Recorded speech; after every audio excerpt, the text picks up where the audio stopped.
Et puis Natov, évidemment, dont on attend une réhabilitation. Il est à 8,70 €. C'est le numéro 1. Allez, les voilà qui vont s'élancer. La voiture accélère. Enatov, Bikuldeb en dedans. Oh, avec une faute de Eagle Eyes. Eagle Eyes dès le début qui est au grand galop, c'est terminé. Départ pardon, pour le favori Firecracker avec Gitano qui est en 4e position. Bikuldeb est à ses côtés. Devant encore Cadeau de la Vie et Impact le Colmine, le numéro 4 qui ferme la marche. Ils abordent le premier tournant alors que le numéro 7 évidemment Eagle Eyes a été disqualifié. Et c'est le favori Firecracker avec Marc-André Beauvais qui s'installe en tête. Enatov est dans son dos avec en 3e position Bikuldeb. La 4e place pour le numéro 3 Cadeau de la Vie, alors que trotte à son extérieur le numéro 6 Gitano, et c'est le numéro 4 Impact le Colmine qui effectue sa rentrée, qui ferme la marche. Milieu de la ligne d'en face. Et position qui risque d'être un petit peu figée. On a vu que John Sedou a repris Gitano, le numéro 6, pour le positionner à l'arrière-garde dans ce petit peloton qui est en file indienne. Firecracker qui a la tête et la corde. Dès lors, il va falloir aller l'en déloger avec dans son dos Enatov qui va en principe pouvoir bénéficier d'un très bon parcours. Bikuldeb se retrouvant au 3e rang, devant encore Cadeau de la Vie, avec plus loin Impact le Colmine. Et la dernière place pour le numéro 6, Gitano. On ne tient plus compte d'Eagle Eyes, le numéro 7 qui a été disqualifié. Train qui est très peu soutenu pour le moment. Firecracker qui est bien détendu à sa main, qui contrôle aisément le favori avec dans son dos Enatov. Bikuldeb est 3e devant Cadeau de la Vie, Impact le Colmine et Gitano. Ils sortent du tournant et vont aborder la ligne droite des tribunes. Toujours les mêmes aux avant-postes avec le numéro 5 Firecracker qui contrôle aisément les débats. Dans son dos Enatov avec Henri Turrettini. On le rappelle, Enatov c'est 30 victoires ici à Avanches. Dans son dos trotte le numéro 2 Bikuldeb, suivi encore par le numéro 3 Cadeau de la Vie. Impact le Colmine est un petit peu plus loin en avant-dernière position. Devant le 6 Gitano, le rythme qui n'est pas forcément très soutenu et dès lors pour Impact le Colmine et Gitano, revenir de l'arrière ne sera peut-être pas forcément chose aisée. Se dirige ainsi vers les 1200 derniers mètres.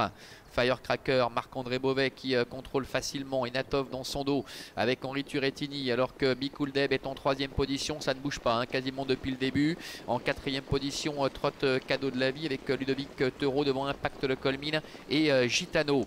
À début de la ligne d'en face, le train qui s'accélère tout en progression avec toujours en tête le favori Firecracker, le fils de Caro du haut de ses 10 ans qui contrôle très facilement avec Enatov et qui ne peut réveiller meilleur parcours, qui se fait ramener dans son dos. En 3e position trotte Bikuldeb devant encore Cadeau de la Vie avec Impact de Colmine qui commence à mettre le nez à la fenêtre et Gitano évidemment qui va en profiter pour suivre son effort.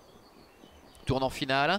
Abordé en tête toujours par Firecracker avec Enatov qui est dans son sillage. On voit Henri Turrettini qui a jeté un petit coup d'œil derrière lui pour ne pas se faire couvrir. Et il commence gentiment à se décaler avec Enatov. Bikuldeb est 3e, suivi encore par Impact le Colmine, Cadeau de la Vie et Gitano. Deux trotteurs qui essaient de se détacher à moins de 500 mètres de l'arrivée avec le favori Firecracker qui est en tête depuis le départ, qui essaie de durcir un peu maintenant, qui réaccélère. Enatov, attention à lui. Il a été décalé par Henri Turrettini, il n'a rien fait du parcours. Enatov qui attaque Firecracker. Firecracker qui subit la pression de Enatov alors que Gitano en dehors est lancé. Impact le Colmine est au galop. Firecracker qui essaie de se relancer, mais Enatov a pris l'avantage maintenant. Enatov qui est en tête face à Firecracker et Gitano qui est en 3e position devant encore Cadeau de la Vie. Enatov avec Henri Turrettini qui va totalement se réhabiliter aux dépens de Firecracker, le favori qui va devoir se contenter du premier accessite. Enatov qui s'impose, Firecracker est 2e. Gitano termine 3e en net retrait devant Cadeau de la Vie et Bikuldeb. Voilà, victoire d'Enatov, le numéro 1, c'est sa 31e victoire ici sur l'hippodrome d'Avanches. Il est vrai qu'il a pu bénéficier d'un parcours rêvé derrière Marc-André Beauvais et le favori numéro 5, Firecracker, qui essuie une défaite ici en se comportant néanmoins très bien pour conserver la 2e place. Le 6, Gitano est 3e, la 4e place pour le numéro 3, Cadeau de la Vie, la 5e pour le numéro 2. Bikuldeb, As, 5, 6, 3 et 2 pour la l'arrivée chiffrée de cette épreuve. Le fils de Rally Cash avec Henri Turrettini qui se réhabilite après ses malheurs de l'autre jour. On le rappelle, il avait été disqualifié après enquête ce jour-là. On voit la faute en retrait d'Impact de Colmine et puis Firecracker qui va très bien se défendre mais qui ne pourra absolument rien faire aujourd'hui face à la supériorité de Enatov. Et puis Gitano qui s'est retrouvé loin dans une épreuve qui n'a pas forcément été très rythmée, doit se contenter de la 3e place en retrait mais court très proprement comme l'autre jour d'ailleurs à l'occasion de sa réapparition. On se retrouve dans un petit quart d'heure pour la 4e et dernière, le prix des Cigognes. A tout de suite.